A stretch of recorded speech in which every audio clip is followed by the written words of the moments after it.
Hi everybody, my name is Anastasia Dvorak. I'm your Calgary Lifestyle Guide. Welcome back. I'm a local real estate agent and a blogger, and today we're talking about renting in Calgary. How to rent an apartment, how to rent a house, how to do it quickly, easy, and stress-free, what to write in your application, how to write it, what not to write, and all the other little things you have to consider in order to be chosen to be the best applicant for the dream property of your choice. Let's get started.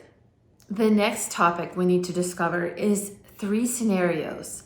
These are the typical scenarios that I always hear about. I wanted to discuss those scenarios with you because I think they're very important, and I'm not going to memorize them. I'm just going to read my notes. Let's talk about Mary.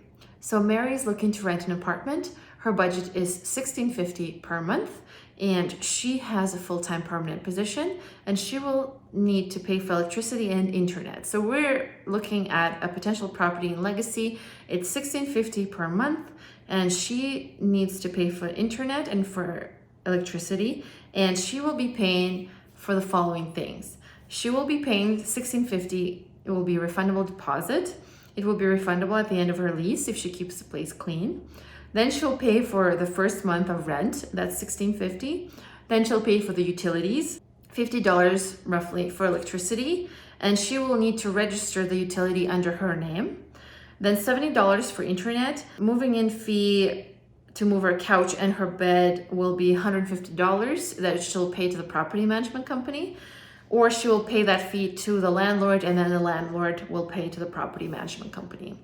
$20 rental insurance per month, and online credit check. So sometimes landlords pay for it, sometimes they don't. If they require credit check, you can just pull it from creditkarma.ca for free. You can give them your credit report if you're comfortable. You can give them your credit score. For some of them, it's more than enough, but it depends on the landlord. Sometimes the landlord actually pay for the credit check themselves, and they will look at your credit, but you have to give them consent to do that. So the total costs for Mary prior to moving in are $3,590. And yeah, these are the costs before even moving in. So remember, there's some additional costs you have to pay for before you actually move into your apartment. And that's very important to know because a lot of people don't consider that additional cost when they're looking for an apartment. So if you need to adjust your budget, adjust it. And let's look at her monthly costs. So Mary moved in and she's enjoying her apartment. Here's what she's paying per month.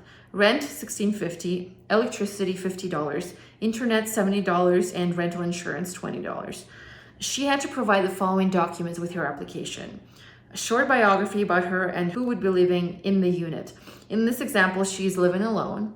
Her references from her previous landlord, her job offer confirmation of her position from the HR of the company she works for, her credit score if she has it, and she can pull it from creditkarma.ca or borrowwell.com for free. So after her application was accepted and the landlord is ready to sign the lease with her, she had to read the lease. And lease is basically a rental agreement that discusses the details of her 1-year lease with a landlord. And it's very, very important that you read that lease very carefully, okay? Mary had to buy rental insurance, yes, and the companies such as Square One, TD Insurance, Insurely, and others, they offer all of those options. Mary had to set up her utilities. She had to book an elevator in advance with a property management company, and she had to pay the fee for that. And landlord and Mary went through the move-in inspection report together.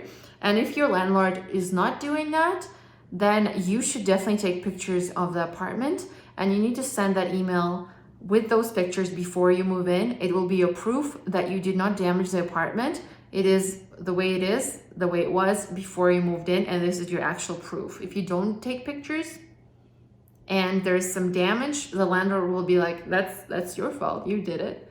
But no, you didn't do it because you have proof, you have pictures, okay? So Mary took pictures of the unit to make sure all the defects were documented and not attributed to her stay in the apartment after 1 year. The landlord may or may not take photos at the same time. They may not, because they already have pictures at home. Some of them take professional pictures. They may have pictures, but sometimes they go and take pictures again. She emailed all the pictures to the landlord before moving into the apartment, and save that email, as she will refer back to it in 1 year to compare the state of her apartment then and 1 year later. So that's super important. Don't forget to do that. So there are a couple of important notes, okay? If Mary is unemployed and she's looking for work and she has no credit score, she has no experience, she has no credit rating, and she's simply very brand new to Canada, she will need to pay the initial deposit, the first month of rent, second month of rent, and even the last month of rent. And that's a lot. That's 4 payments up front. But don't get depressed. Not all landlords require this. Some of them are fine with 3 payments, okay? The refundable deposit, the first month, and the last month. Some of the landlords also require a bank statement showing that you have enough funds in your account. And feel free to, scratch away with a marker or whatever, hide your personal information, hide your bank account number. They don't need to know that. They just need to know you have enough money in your account. That's all they care about, okay? And not all landlords require this, as we all know this. However, if, for example, Mary has no job or her credit score is bad, the landlord needs to see some sort of proof that there is some sort of funds available to cover the rent payment, okay? So some of them we've mentioned check the credit rating, but some do not.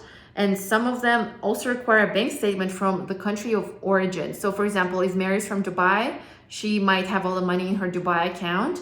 She will have to show the funds from her Dubai bank. But again, not all landlords are so advanced. Some of the landlords don't even know anything about this, but I need you to know about this, okay? So you're prepared. Some of them may require an abstract of their credit score from their country of origin, but again, not all landlords require this.